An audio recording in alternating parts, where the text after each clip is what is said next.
can you find love traveling? Yes or no? Marvin, Yes. would you rather to fall in love with a nomad or with an expat? Oh, that's a good question. Would I fall in love with a nomad or expat? Probably more an expat. Okay, why? Because I think that nomads, it, obviously it depends on where you are in your, I guess, travel life or in life in general. And I always find that if you're a digital nomad, you're probably moving around a lot. And I'm just at that point where I'm just not as interested. I do want to be with someone who wants to be somewhere for a length of time. I find, travel is great, but I'm more interested in being somewhere long term. Are you a nomad or an expat? I would say I'm a little bit of both. I would like to say I'm a slow mad. So I'm someone who travels very slow, will stay in places for relatively a long time. I've been here in Da Nang for about 4 months, and I would love to stay longer, but I'll be headed to Europe for the summer, but I do hope to come back. Yeah. Are you looking for love? Aren't we all? I don't know. Are we? Are we? I hope so, yes. I think the goal is love. I think the meaning of life is to be loved and to love others. Oh my God, so deep. Where was all this Marvin all this time? Well, Romantic Marvin. yes, I like it. I think she has a poor impression of me because one of my love languages is roasting. And so I show my care by roasting my friends around me. Oh, so you are very lovely. Yeah. Yeah. You show so much love. I cannot handle it. Yeah, clearly. It's so much. Just to let you guys know, when I roast Caro, she's like, I don't like you. And when I say something nice to Caro, like, you're amazing, she goes, I don't believe you. So I cannot win either way. But you know that I like you. Yeah. She likes me so much that her flight is in a few hours leaving Vietnam. And I wanted to spend my last hours here with him. Amazing, right? That's wonderful to know, but let's be honest. She had to check out today, and she had nowhere else to go. Oh my God, I had so many places to go. Come on. Okay, let's go back. All right. So, now that you are traveling, how long have you been traveling? Since 2018. Okay. How do you face when you meet someone? What do you approach? How do you approach to the people? Like, with a mindset that, yeah, I know that we are just gonna hang out for a moment. Is this going to be long term? What's on your mind? Well, I would say that that's evolved over time. I think that, like, I think the blessing and a curse of being someone who works remotely is that you're in these, you get to experience things that are really intense, and really unique. Like, you're not going to often do like the boat trip to Komodo Island, if you're living in the US or Peru, like on just a normal weekend and stuff like that. So, our lives tend to involve these majestic places and intense experiences. And I think we often get wrapped in them. But we also connect that person to that experience, which can be good or bad. I think in the beginning, I feel like I'm a hopeless romantic. And I think that in the beginning, I was like, man, how am I going to make this work? I really like you. How can I keep this going?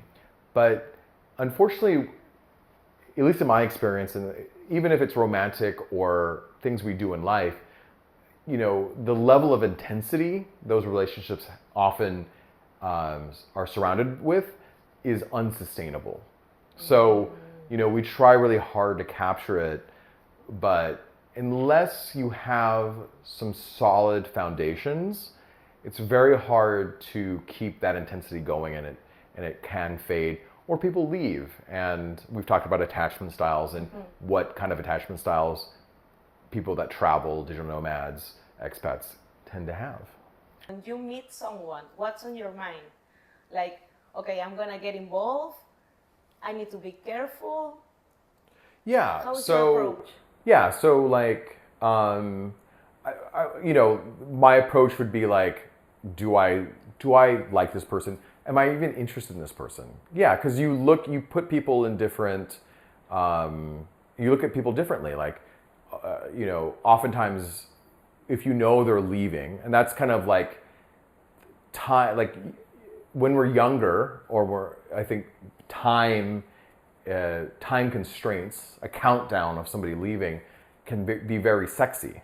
It can be very romantic. It can also be like, okay, so I'm going to give it my all because they're going to only be here for 2 weeks. And there's a romantic aspect of that because you're like, I'm going to work really hard and have a lot of fun.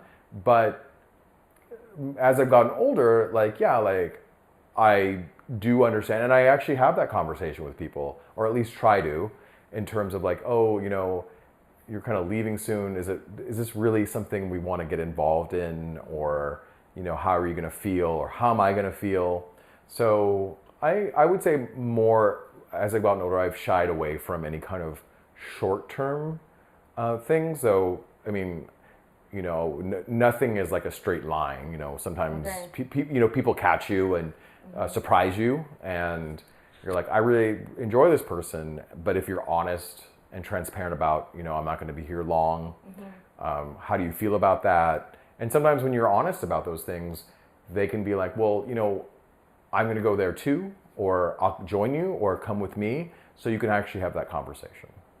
So you are open to have like a short time relationship, like very intense, even though you know that this person is going to leave and there's kind of no future?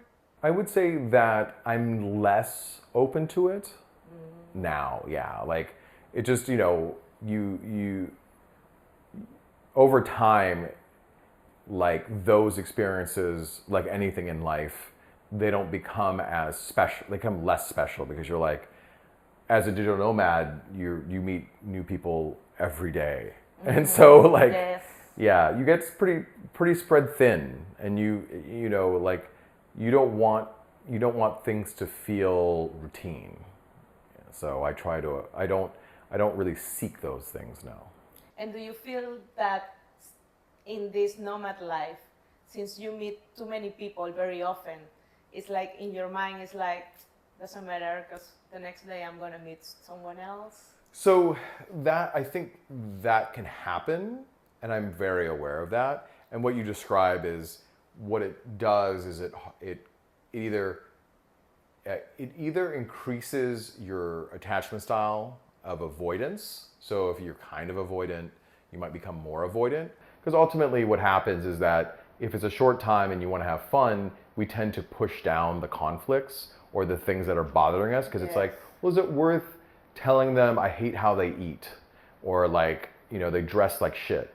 Because it's like, well, they're going to be here for 10 days. So like, let's just not, rock the boat, and let's just have fun. But then if you get stuck in that, I would say, stage for too long, then you're just always almost seeking it. You can almost seek that. You're like, well, I don't want to date anybody that is staying here long, because then I have to actually make effort, or I have to be vulnerable.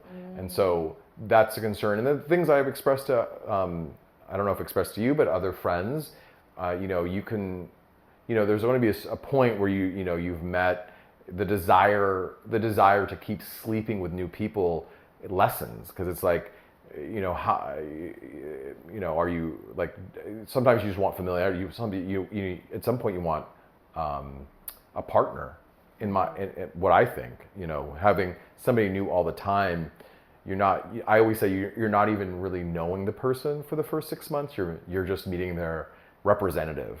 Like, I can be quite a messy person, but when I meet someone, I try to be as clean as possible. But at some point, the cracks start showing, and I'm like, oh, okay, I do kind of leave my clothes here once in a while. I don't wash the dishes immediately after eating.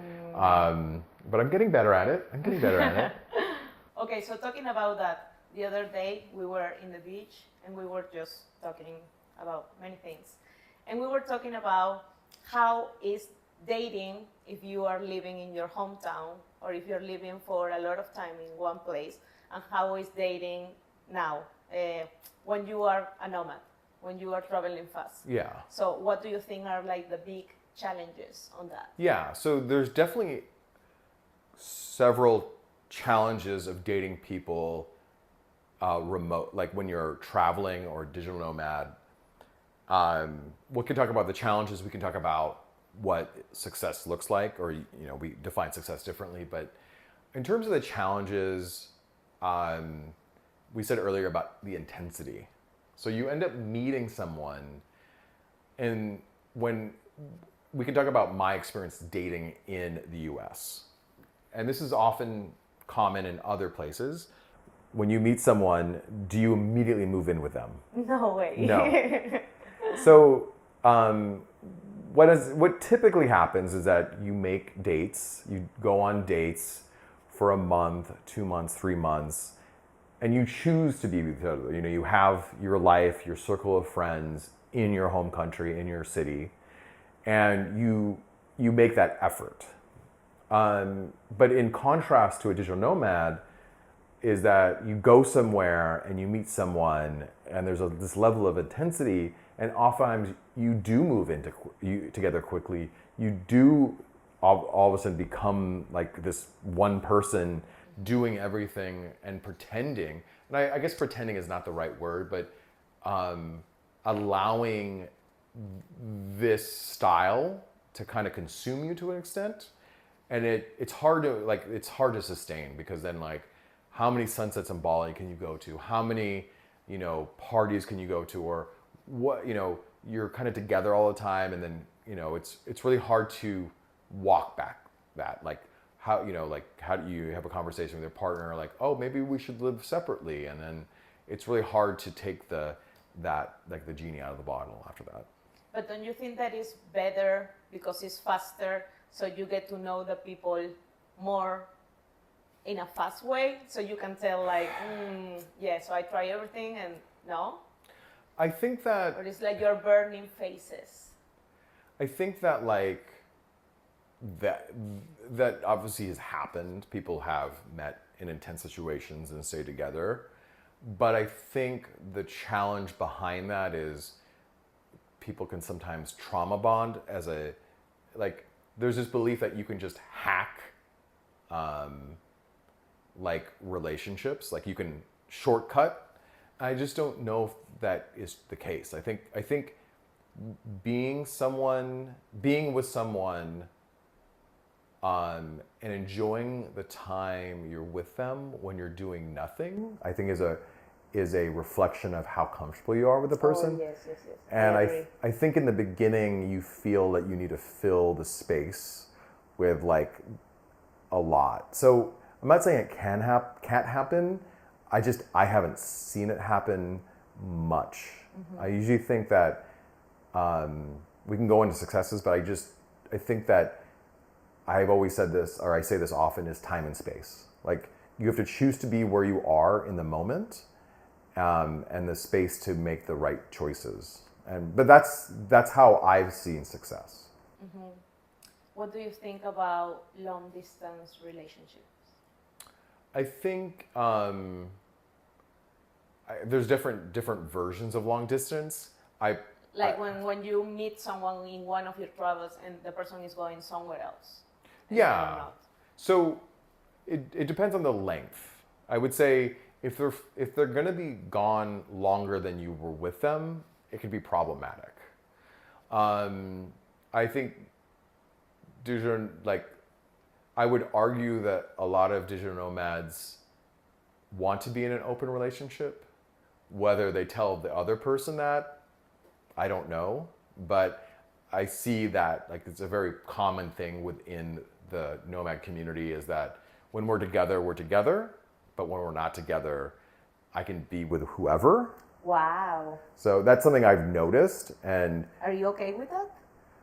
I don't have an interest in being in an open relationship, but I'm not against them 100%. I just don't think that I would be comfortable with it.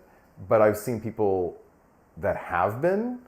I don't think it's like a long term. I think it's a long term healthy strategy to be in one. But I understand that like, people. You have the extroverts and you have the introverts, and the extroverts like the attention, and a lot of people like the intensity of being in a new place and feeling a little bit, having that freedom. Because as somebody who travels, we sacrifice a lot, and so oftentimes can be quite selfish to what we think what's good for us, and we think about us a lot. Not that other people that aren't digital nomads think about that. I just think we often think about it more. So for me, it's very interesting, and I am learning a lot now that we are talking about this. That, for example, people that have open relationships, and we are all traveling, but we are all nomads, and you kind of know the people. I don't know, like for me, in my case, I met people in Chiang Mai. I met people in Bali, then I met them in Chiang Mai, and then I saw them in Vietnam. And it's like you go to the same places, so you're gonna see them sometime. So if you're in an open relationship, how awkward or not is if you are with your friends and then some of them have been with your partner. Yeah. Yeah. It's not. We've all.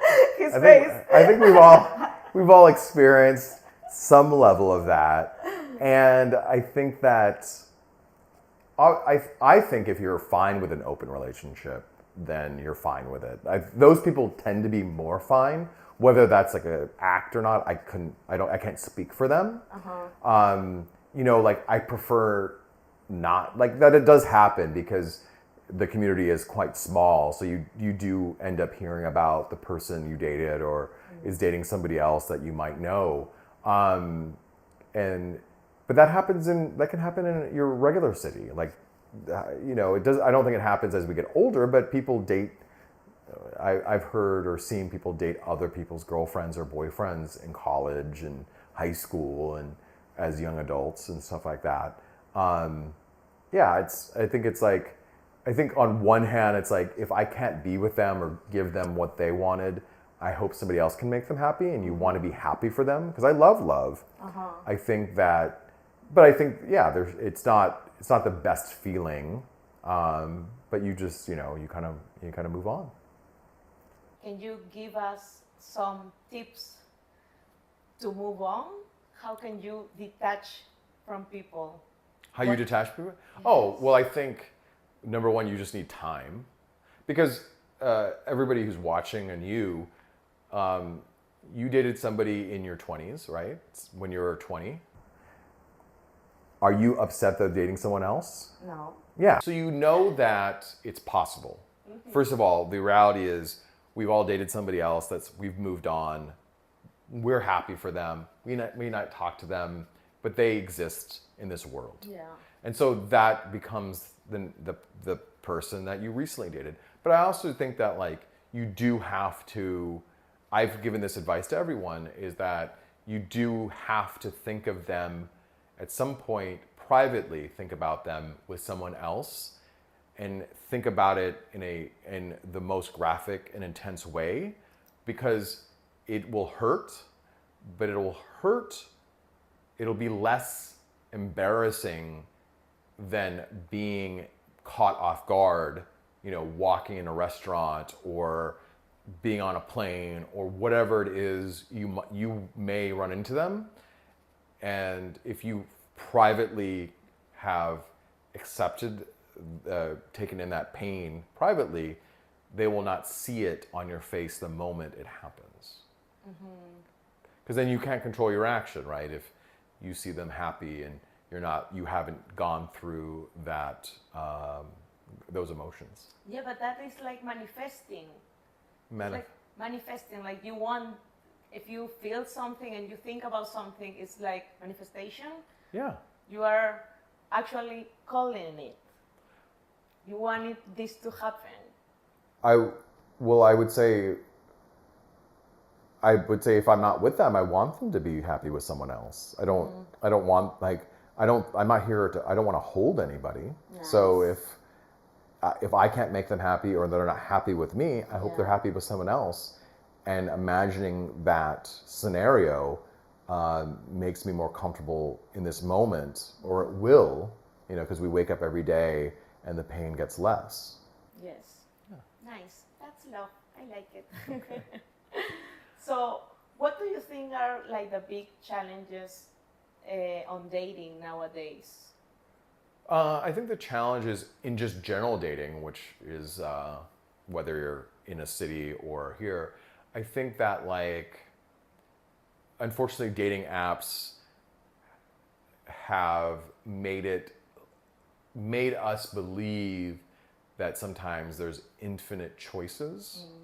So there was a statement Scott Galloway had said was, a man, if you show a man a woman that meets 80% of the things he wants, he would choose her.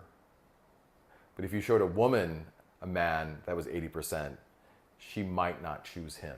So there's an imbalance, and I specifically think there's an imbalance in apps, because apps are very shallow, because it's like, it really, people are, I think men look at it as, they're just swiping, and men have to swipe like 200 times to get one match, where a woman can swipe, once and get matched. Wow. So there's a distinct imbalance in them, and it can cause a lot of frustration and create lack of confidence, and I think that's a big problem for Gen Z. But why do you think that? Why do you think girls has more choice than because men? Dating apps, there's more men on dating apps, and I think that if there's no scientific studies, but oftentimes there's a belief that men will find the women on there, there's just more men, so more men are going to swipe on the girls that are available on there, and I think they're less discreet. Men will just swipe, where women will take the time typically to review the profile, consider them, read the bio, and also I think the heavy lifting often is the man when there's a match. The man is supposed to come up with something witty. Anytime a woman has messaged me, it's laughable, because it's just like, hey. Hey, yeah. I'm here. Hey, I'm here. So, yeah. Do you use dating apps? Not anymore, no. Oh, why? I just don't you just find them to be they're almost like a part-time job. So I'm fortunate, I think that I think we could talk can we jump into successes or ways to be successful at dating as a digital nomad, or I think that the ways of success are, you could really like the locals. I've met people in Bali, and we have friends here, and they fall in love with the locals and stuff that. And I know in Bali a few girlfriends, friends that are women, they've ended up marrying Indonesian men, or a friend dated an Asian woman. So that's amazing, and I think that's if there was success in dating, if you're in a country, in a place that has people you connect with really well, then I think there's a tremendous level of success there. I think that for me the best place to meet people is in something that I really like. So doing sports, or all the other things that I do. But yeah, I have met good people on dating apps. and I like it, but I don't use them anymore. As you said, it's like it's a job, and it takes you so much time, and also like I really don't want to meet my partner on dating app. I'm like a little bit old school. Well, I So- mean, when you say you don't want that, are you saying that would you, if you met someone and you fell in love with them, would you feel embarrassed that you met them on Hinge or Bumble? Oh, no, not at all. But it's just that I don't want to be like looking for it. I would like just to happen. So let the magic Yeah. happen, Yeah. random. So that's what I rather. So which are about your experience on dating apps, and you said that you are not using them anymore. What are you doing now to find your significant other? Well, I can talk about what I'm doing, but I can also talk about what's out there and stuff. So I would say that Pickleball?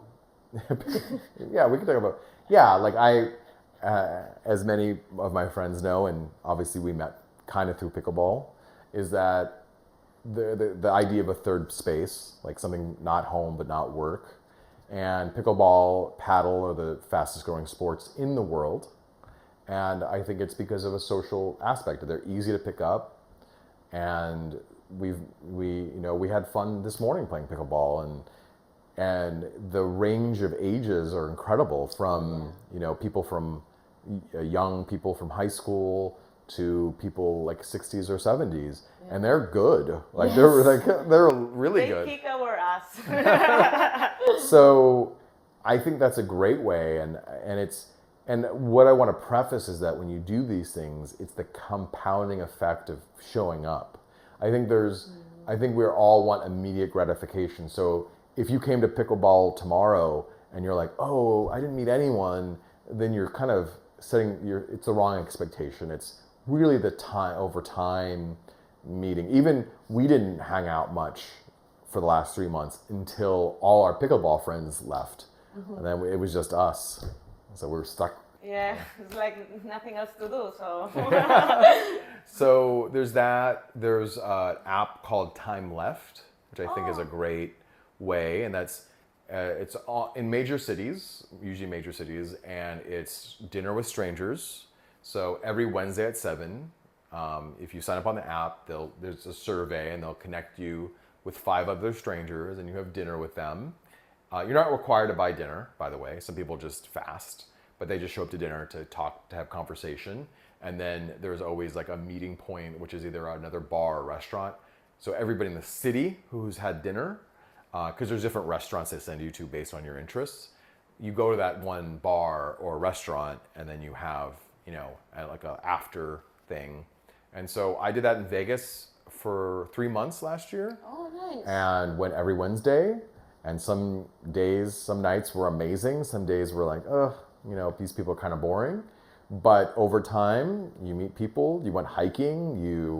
We had Friendsgiving. Do you eat with a stranger, or do you eat with a group of people?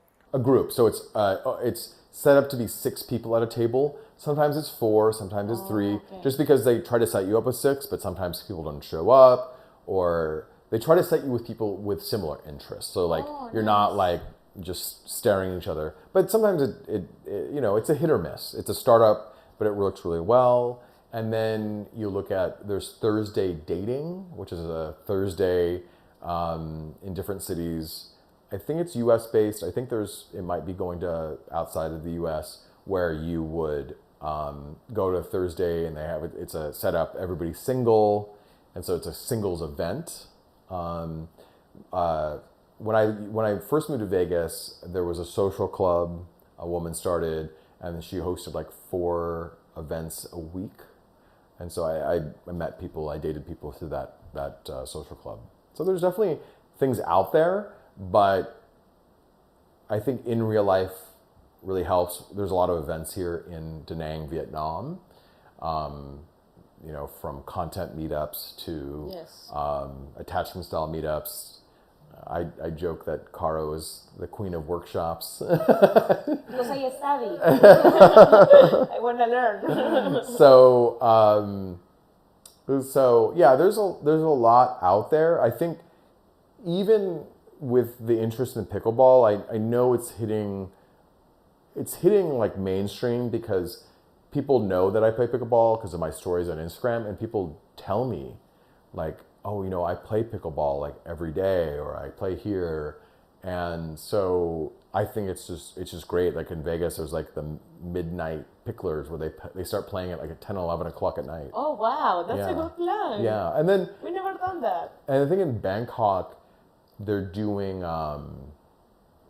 like, instead of like, people are not nightclubs are losing their steam in terms of interest with young people, and they're doing like, there's Run Club, which is really, really popular. Any major place has a Run Club, and that's just like it's a social club disguised as a run club, and you meet people. And then I guess coffee parties. I think Bangkok's doing a lot. I've seen it kind of here in Da Nang, but where they're hosting like a brunch with a DJ at like a fancy coffee cafe, a cafe. Have you used couch surfing? Like to stay at somebody's house? Yeah. No, I've never used it that way. When I first started traveling, there is couch surfing meetups, and I used to meet up with people on there. And it was good. This was like pre-COVID. And yeah, you know, funny story is I went to the Philippines. I went to Boracay, and I was going to meet some guy friends in Boracay, and I just searched to see who was in the Philippines that time range, because you could do like a search to see. And so I invited some girls, I should say. I just let them know I'm going to be in Boracay with some friends on these dates, and two different girls came at the same time, and we had a lot of fun. And actually, one of the girls met a guy at the hostel, at Mad Monkey Hostel in Boracay, and she married him. Wow. Yeah, she married him a few years ago, and I did not see that coming.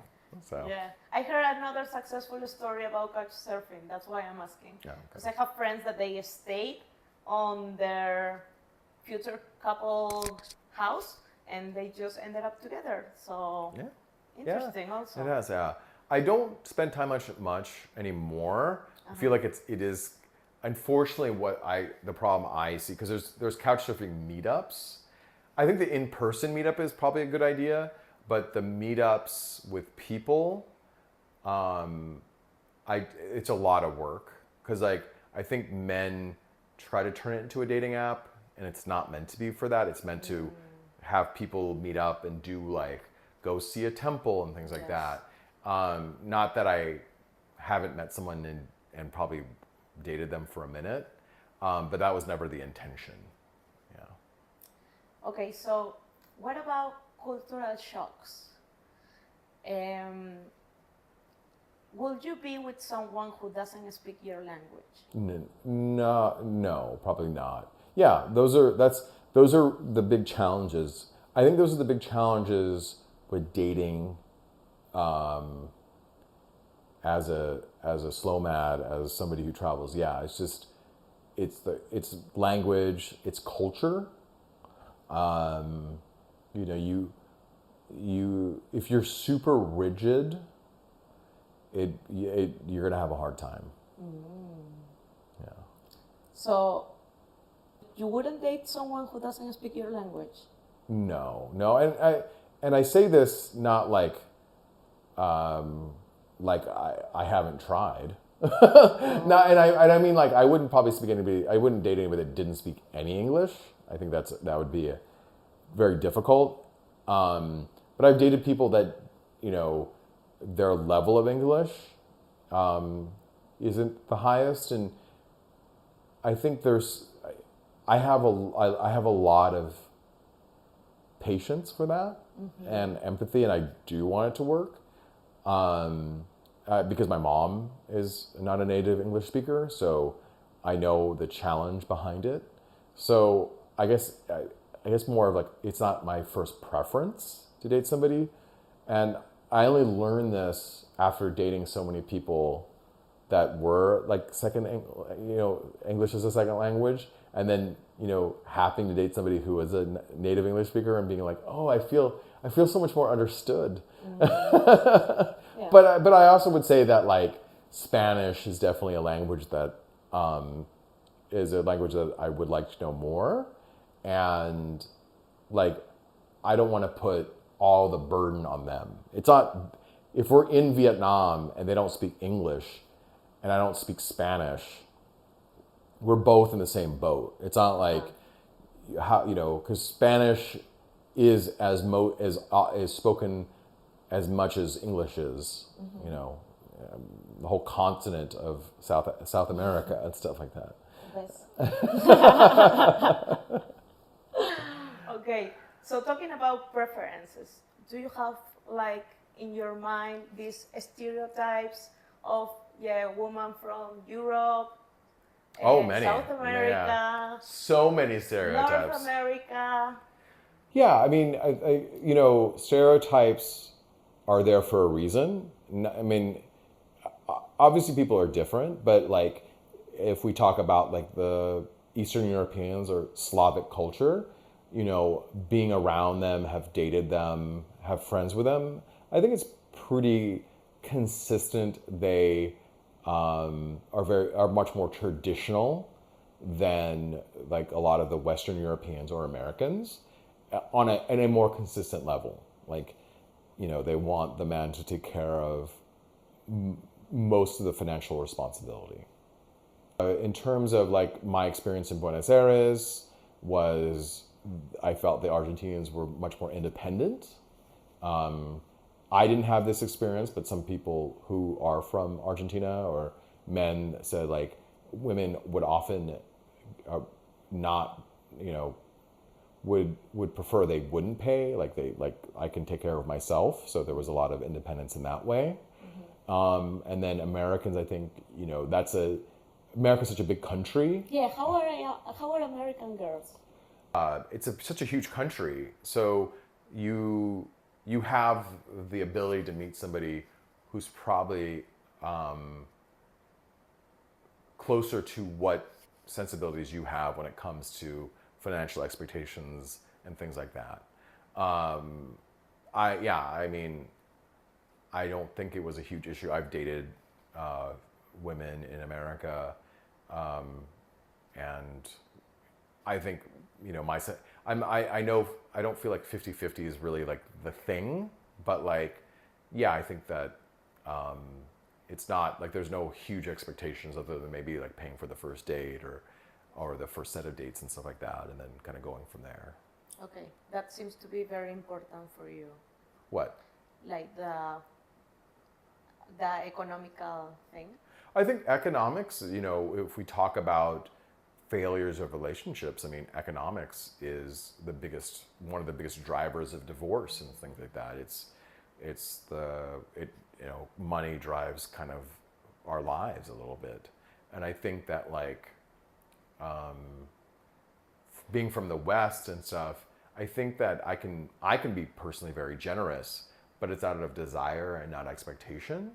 And I think when it becomes expectation, it doesn't feel the best, because it doesn't feel like you're doing something special. It just feels like you're obligated to do this. And I think anybody who feels they're obligated to do something, there might be some resistance to it, but yeah, it's lucky the Eastern Europeans are so cute. Europeans? It's lucky the Eastern Europeans are very cute, so they, yeah. Okay, so going back to the nomad life, something that I have noticed, and I am very new at this, so I actually don't know, but you can tell me. I think that people get colder, or their hearts get colder, because since you are living all these experiences and you're meeting so many people so often, there's a time that you are just like, I'm just gonna date him for a week and then he's gone, and then I'm gonna meet someone else. Do you feel like that's true, or how can someone work on their mind and their heart to not have actual feelings for someone that is gonna be gone sometime? There's a lot to unpack there, because I think that that's certainly something that can happen. But But do you feel that you now are more used to on that, so you don't get attached? yeah, Like so in a high level? yeah, like earlier we talked about like the attachments where you're avoidant and stuff like that. I would say I think there was a while where I was like that, yeah. But I don't necessarily seek that. Like I don't think I'm ever in a I'm not I don't find myself in situations where like I meet someone and like they're leaving in 5 days and I make some sort of effort, because I work and I have other interests and I have other friends. So I'm not somebody who's looking for some kind of intense like run where I'm like, oh, you're leaving in 5 days, let's try to make this work. Because that isn't real, and I don't know what you'd get out of that other than feeling just exhausted, both emotionally and physically. But isn't that like living in the moment? Because that's what I have heard, like just go, live the present, enjoy this moment because this is what you have now. Oh, I think living in the moment's an amazing thing to do, but I also think moderation is also part of it. Like, if you, it, I would not suggest that being your default. Like, if you meet someone really special, why not? But if you're meeting someone special every week, then like you're gonna burn out at some point, because like I think we only have so much of ourselves to give, and then and it's like what how special is it gonna be? You're gonna take them to the same places. You're gonna go do the same things. So yeah, I think, but I mean, yeah, there's definitely a subset of digital nomads who just want to sleep with everybody from every different country, like it's on like a bingo card. Yeah. Yeah. So where do you think are like the best places for dating or for finding that type of girl that you want? Which countries? Well, I think that would be hard to answer, because I don't think it's the country. I think it's the time spent. Because I mean, on one hand, yes, like you can gauge how many people like you in a country if you just moved your Tinder location and just did like an experiment of swiping. And I can tell you, yeah, like I noticed that in like the Central Europe, or like I noticed when I was in Romania and Poland, and Barcelona, that I was getting a lot more attention on the apps. I don't know how that's reflective in real life, but yeah, I noticed that because maybe I appear to be exotic, whatever that means. You could argue maybe I'd have better luck there, but it's not just looks, it's also culture and like compatibility. And the only way you could ever know how well you do is by not leaving. That's why I ask you, like, what is your type and what are you doing to meet your significant other? Because if you like Asian girls, then of course this is your place to be. Yeah, yeah. Do you like Asian girls? I would say that. I would say, yeah, yeah. I am fortunate that being Asian, although she doesn't think I'm Asian. Yeah, I do find Asian women attractive. I would say that growing up I didn't. As I've gotten older and after college and stuff, or even during college actually, I dated a girl that was half Asian. I'm glad that I was able to kind of break those conditioning beliefs of finding just one type of person attractive. I think I've been really surprised. You meet people and they're and you kind of like look at them. You're like, you first discount them, like, oh no, and then getting to know them, you're like, oh, they're actually really beautiful, and that like you realize, wow, that's amazing. And so I think I've had a broader broader view what beauty is. And I think that's served me well because I do have friends who just like, Russians or blondes, or they just like Asian girls. And I feel like you put yourself at a disadvantage. I think it's fine to have a preference, but I always had to dig in deeper to see like, why was it that I didn't like Asians, and then kind of move on, like, a way to change that belief. So you don't feel that there's like a big cultural shock between Asians and Americans? In terms of like cultural differences, I would say there are differences, but I don't think they're as drastic as maybe like Americans and Eastern Europeans. But that's how I see it. Yeah. Yeah, nice. And also you can learn from it. I was with a guy from Poland, and I was showing him all my love and everything. And his language of love was not saying words, like not telling you look beautiful or whatever, but he was doing so many things that he made me believe that actually he was taking care of me and that he loved me. So it's like, and you are like, oh, but why he doesn't say things like that? But then you just go and see like, okay, I understand that in his culture, that's so different. And also I think in many cultures, the other day we were talking in a meeting, how often do people say, I love you, and how hard is it to say for someone that? Is it hard for you also?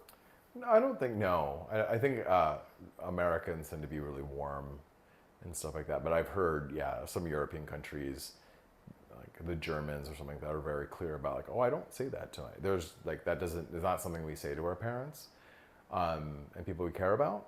I think it's important because, our time here on Earth is limited. So make sure that, if you're getting on a plane or if you're doing anything that takes risks, you might, want to let them know, hey, I love you.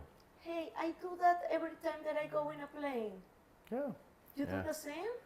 Well, I've never heard you say that to me, so I don't know. I would put you on my group of people that I love them. I love them. Yeah. I love you for everyone. So, I do, like, I've dated people in Europe, and I'm in the camp of like, if you have a certain love language, you should tell your partner like, I'm glad you washed the dishes, but I don't care about the dishes. I really love it if you just spend time with me. Like that's how I would receive it. Like, it's important to express it. I've expressed it with varying degrees of success to Europeans who are like, huh? Okay, I have 3 last questions for you. So here's the first one. Have you ever dated a Latina? Yeah. Yes. Oh, it's a podcast. What's the question? Was it good? Yeah. You know what? It is interesting because like,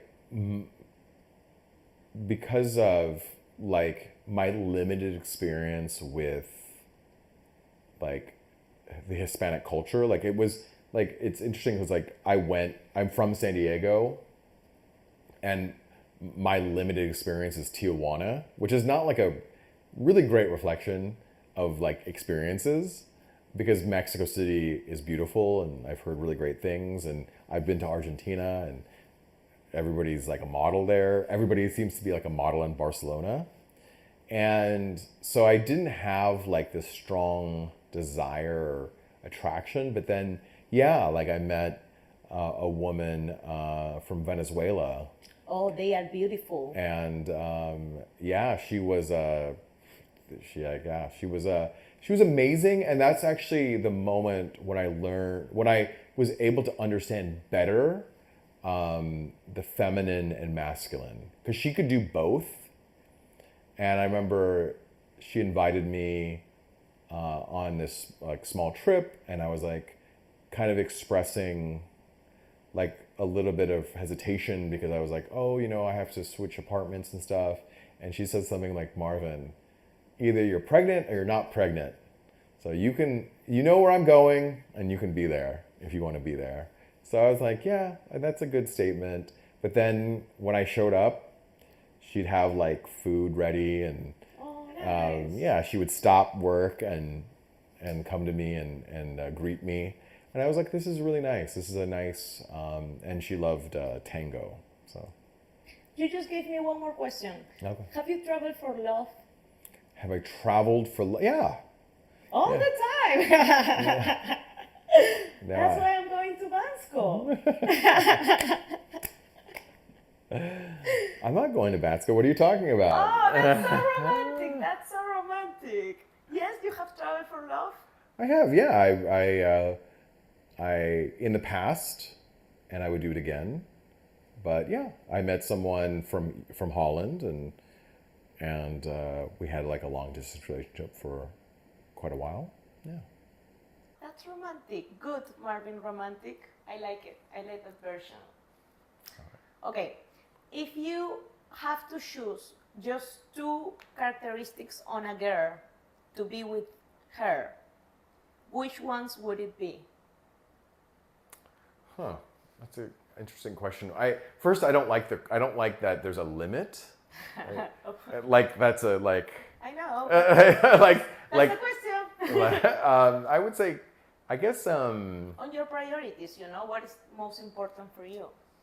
I think it's important that they're like I always said, like I in my history of like dating, I've always been gravitating to women who are like nurses and doctors and teachers, and I think I just like someone who's very supportive, who's really on your team, and that I actually I remember somebody asking about like there's a test where you ask like what kind of pet you like, and it's like you like a dog. Why do you like a dog? You like a dog because it gives you unconditional love, and I think that, and they're like, you say this because that's the kind of what you want from a partner and how you experience it. So yeah, like somebody who's supportive, who shows they cares, and I think it's and is selfless. I think that like because when you look for a partner and you might want to have kids together, you're a team and you want to make sure that they're on the same team as you. Yeah. So those are the 2? Yeah. Okay, nice. I like it.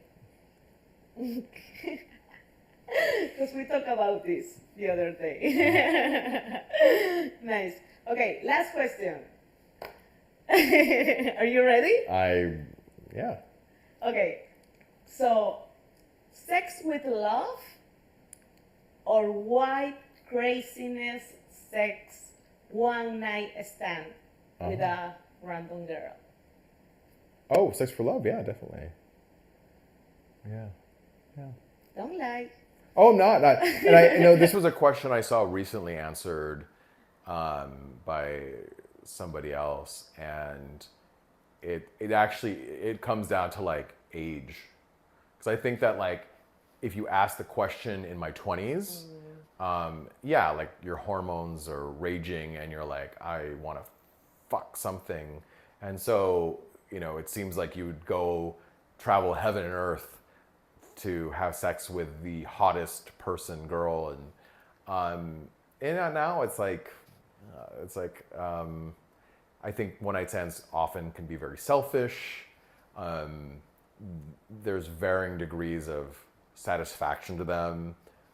Sometimes you just don't feel like, it's like when you have sex with somebody on a one night stand, it's like taking somebody out to like the fanciest dinner. Like you've kind of gone to this really strong, intimate level, and it's not like you can really go much higher unless you're like adding people or doing some crazy stuff.